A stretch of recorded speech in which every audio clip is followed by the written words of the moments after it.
اللهم صل على محمد وعلى آل محمد كما صليت على إبراهيم وعلى آل إبراهيم إنك حميد مجيد. اللهم بارك على محمد وعلى آل محمد كما باركت على إبراهيم وعلى آل إبراهيم إنك حميد مجيد. السلام علیکم ورحمۃ اللہ وبرکاتہ. میری دعا ہے کہ جو لوگ مجھے دیکھ رہے ہیں، سن رہے ہیں، اللہ تبارک و تعالیٰ ان کی زندگیوں میں خوشیاں لائے.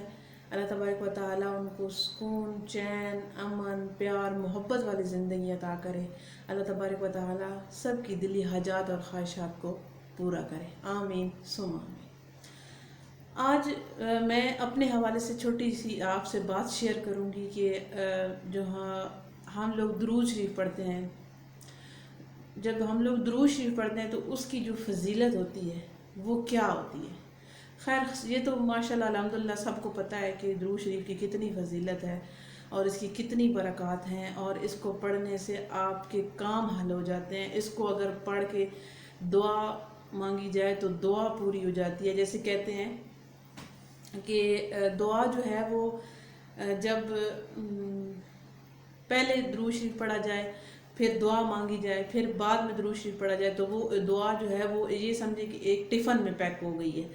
ٹفن میں پیک ہو کے وہ پھر سیدھا عرش تک چلی جاتی ہے اور اللہ تبارک و تعالیٰ کے پاس پہنچ جاتی ہے. اور اسی طرح یہ چیزیں جو ہیں یہ ہماری زندگی میں بہت ضروری ہیں اور ہمیں کرنی بھی چاہیے اور ہم کرتے بھی ہیں الحمدللہ. اللہ تبارک و تعالیٰ ہمیں اور مزید ہمت دے ان کو کرنے کی. آمین ثم آمین. میں نے کسی سے سنا نہیں یہ کہ ایسے ہوتا ہے، لیکن میں نے خود جو چیزیں اپنے زندگی میں اپنائی ہیں، اپنے اوپر اپنائی ہیں، وہ میں آپ کے ساتھ شیئر کروں گی. اپنی زندگی کا ایک چھوٹا سا حصہ آپ کے ساتھ شیئر کروں گی.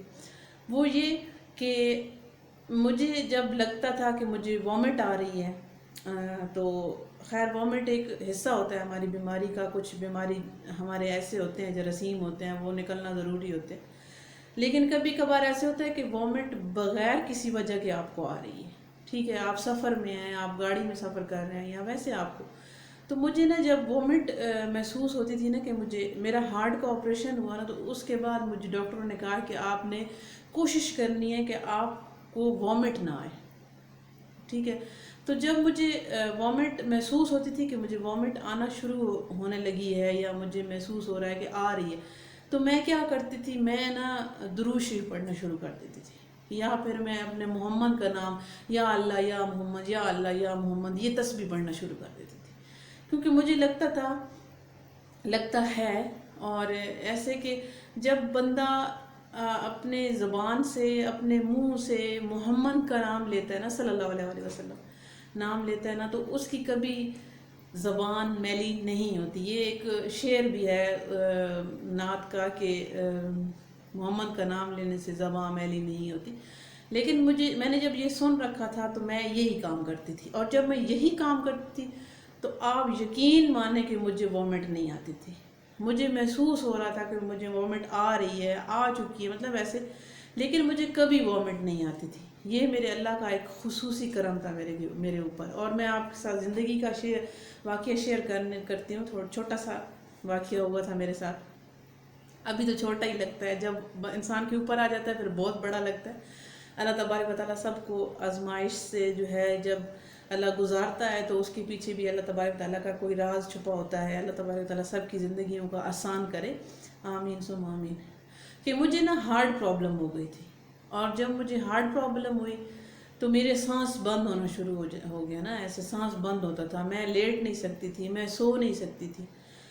تو جب یہ چیزیں خیر وقتاً فوقتاً سامنے آتی گئیں، ڈاکٹر کے پاس گئے، چیک اپ وغیرہ ہوئی ہے، پتہ چلا اچھا ہارٹ کا مسئلہ ہے. پھر پتہ چلا کہ ہارٹ کے 2 جو وال ہیں وہ ختم ہو چکے ہیں.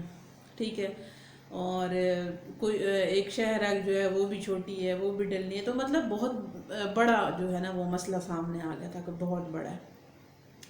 اور ڈاکٹروں نے میرے جو گھر والے ہیں ان کو تو بتایا تھا کہ اس کو یہ مسئلہ ہے، لیکن ڈاکٹروں نے مجھے، ایسے جو میرے ڈاکٹر ہیں انہوں نے مجھے بٹھا کے مجھے کہتے ہیں بیٹا آپ کو ایک بات بتانے لگا ہوں تو آپ نے حوصلے سے سننی ہے. تو میں نے کہا جی بتائیں آپ. تو کہتے ہیں کہ تمہارا جو ہارٹ ہے نا، جو تمہاری سرجری ہونی ہے تو وہ تھوڑی مشکل ہے. وہ کیوں مشکل ہے کہ اس میں تمہاری جو زندگی ہے اس کے چانس بہت کم ہیں، اور تمہاری جو موت ہے اس کے چانس بہت زیادہ ہیں۔ تو اس وقت مجھے سمجھ ایک دم سے جب میں نے یہ سنا نا تو میں گھبرا گئی، کیونکہ جب ایک دم سے آپ کے سامنے ایک آپ ہنستا کھیلتا جیتا جاتا انسان آپ کے پاس آپ سامنے بیٹھے ہوں، اور ابھی تو خیر میں موت کو یاد کرتی ہوں، اس ٹائم تو میں یہ تھا کہ کچھ نہیں تھا نا، تو جب میں نے ایک دم سے ایسے سنا نا تو میرے تو رونگٹے کھڑے ہو گئے کہ یہ کیا ہو گیا۔ مطلب ایک دم سے ڈاکٹر نے مجھے یہ کہہ دیا کہ آپ کے بچنے کی چانسز بہت کم ہیں، لہٰذا آپ کے موت کے چانسز بہت زیادہ ہیں۔ تو اگر ہم آپریشن بھی کرتے ہیں تو یہی ہے، آپ ہمیں جو ہے وہ خیر پہلے لکھوا لیتے ہیں کہ ڈیتھ ہو جائے تو آپ جو ہے نا ہمیں اس کا کوئی ذمہ دار نہیں ٹھہرائیے گا وغیرہ وغیرہ وہ سارا۔ اچھا مجھے نا کیا ہوا کہ مجھے ایڈمٹ کیا گیا، ٹیسٹ وغیرہ ہوئی ہے، مجھے ایڈمٹ کیا گیا۔ میرے ساتھ اور بھی بہت ساری خواتین تھیں، ان کے بھی ہارٹ، کسی کی کیا مسئلہ تھا، کسی کا کیا مسئلہ تھا۔ تو میرا مسئلہ تھوڑا سب سے ان سے بڑا تھا، ٹھیک ہے۔ میں 4 مہینے ہاسپٹل میں رہی، ان 4 مہینوں کے دوران میرے بہت سارے ٹیسٹ کیے گئے، پھر نا باہر سے ایک ٹیم منگائی گئی اور اس کو میرے ٹیسٹ وغیرہ دکھائے گئے کہ اس بچی کا جو ہے آپریشن کرنا ہے اور اس کو یہ مسئلہ ہے۔ تو مجھے جب بلایا گیا، میں جب وہاں گئی تو ایک تو بندے کو وہاں جا کے دیکھے نا بہت ساری مشینوں کو دیکھ کے پہلی بندے کو گھبراہٹ شروع ہو جاتی ہے۔ دوسرا یہ تھا کہ جب میں نے ان کو دیکھا، ایک پیشنٹ مطلب ایسے مشینوں میں لگی ہوئی ہیں، کچھ بے ہوش ہیں، کچھ کیا، تو وہ پہلی بندہ گھبرا جاتا ہے۔ تو جب مجھے انہوں نے بلایا، چاہے میں ٹیسٹ کے لیے وہاں گئی، میں نے ان کو دیکھا تو 2 خواتین تھیں، ایک مرد تھا اور وہ باہر سے آئے ہوئے تھے، انگریز تھے۔ تو ان کو سونپا گیا کہ آپ نے ان کا آپریشن کرنا ہے۔ جب میں نے ان کو دیکھا تو مجھے نا کچھ عجیب سا ایسے لگا، میں نے کہا نہیں، میں واپس آ گئی۔ جب میں واپس آئی، رات جی سوچتی رہی، صبح ہو گئی۔ صبح جب ہوئی تو میں نے نا ڈاکٹر سے ملنے کا سوچ لیا کہ میں نے اپنے ڈاکٹر سے ملنا ہے، ملاقات کرنی۔ حالانکہ جب وارڈ میں ہوتے ہیں تو وہ ڈاکٹر پہلے تو جو ہوتا ہے نا پیشنٹ، اس کا چیک اپ وہ اپوائنٹمنٹ لے کے چیک اپ کروا سکتا ہے، لیکن جب وارڈ میں ہوتا ہے تو وہ پھر ان کے انڈر ہوتا ہے، وہ میڈیسن کھا رہا ہوتا ہے، تو اس کو ڈاکٹر جو ہے بہت کم 1-2 مرتبہ مجھے چیک اپ کرنے آئے، ورنہ میرے ڈاکٹر نہیں آئے۔ وہ ٹیسٹ وغیرہ ہوتے رہتے تو ان کے پاس جاتے رہتے ڈیلی کے ڈیلی۔ لیکن میں نے سوچ لیا، میں نے کہا نہیں، میں نے ملنا ہے، تو میں ملنے چلی گئی۔ خیر میں ملنے گئی، 1 دن گئی، میری ملاقات نہیں ہو سکی۔ جو باہر صاحب بیٹھے تھے انہوں نے مجھے نہیں ملنے دیا کہ آپ وارڈ سے آئی ہیں تو آپ کی ملاقات نہیں ہوگی، ٹھیک۔ پھر میں نے ہمت نہیں ہاری، میں دوبارہ پھر گئی ان سے ملنے کے لیے، پھر میں کامیاب ہو گئی، میری ملاقات ہو گئی ڈاکٹر سے۔ اور پھر میں نے انہیں بتایا، میں نے کہا دیکھیں میرا آپریشن اگر کرنا ہے تو آپ نے کرنا ہے، ٹھیک ہے، میں ان سے نہیں آپریشن کرواؤں گی، اور اگر میری موت آپ کے ہاتھوں لکھی ہے تو وہ تو ہونی ہے، کیونکہ انسان دنیا میں آیا ہے، اس نے جانا بھی ہے۔ یہ تو ہمارا ایک اللہ پاک نے ہمیں اس دنیا میں بھیجا ہے اور واپس اپنے پاس بلانا ہے، یہ تو ہمارا ایمان ہے اس چیز پہ۔ تو میری موت اگر آپ کے ہاتھوں لکھی ہے تو میں مر جاؤں گی، ورنہ آپ نے میرا آپریشن کرنا ہے۔ اچھا ڈاکٹر صاحب کہتے ہیں ٹھیک ہے بیٹا آپ جائیں، ٹھیک ہے میں ہی کروں گا۔ واپس میں آئی۔ اچھا میرے مائنڈ میں یہ تھا، میں آپ کو بتا دوں کہ میرے مائنڈ میں یہ تھا کہ میں اگر آپریشن میرا ان گوروں کے ہاتھوں سے ہوتا ہے نا، کیونکہ ان کا حلیہ لباس میں دیکھ کے نا کہ وہ جو خواتین تھیں وہ ٹانگیں ان کی نظر آ رہی تھیں، اور جس طرح کا لباس ان کا ہوتا ہے آپ کو پتہ ہی ہوگا۔